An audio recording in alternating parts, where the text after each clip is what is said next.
back today, ready to work. Well rested, kind of got our minds off football for a little while. Came back yesterday and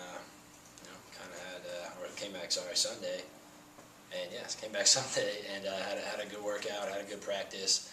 Yesterday, kind of an off day, rest.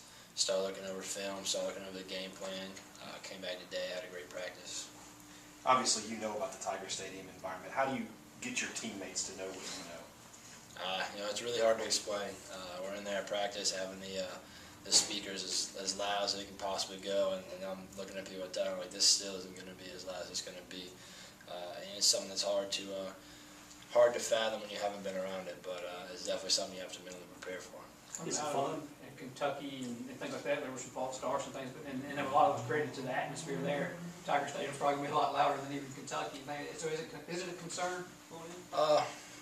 It's always a concern when you can't hear a guy, a foot away from you.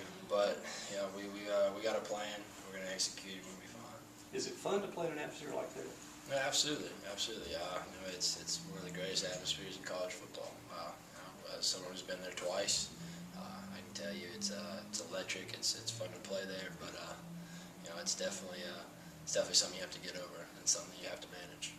When you look back at last year's game against LSU, would you say that's the best game you played here at Mississippi State? I don't know, honestly. We had a good game. But I don't know if I would say it was my best one. But definitely an overall team win, and overall really a team dominating win.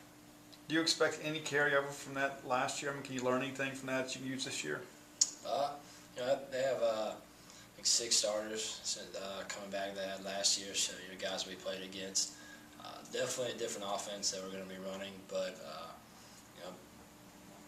the same defensive coordinator. So we know what they want to run. We know what they want to do. Just kind of depends on how they're going to adjust their coverages to what we're doing.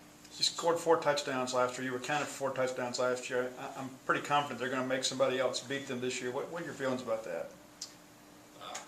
It's a multi-headed offense.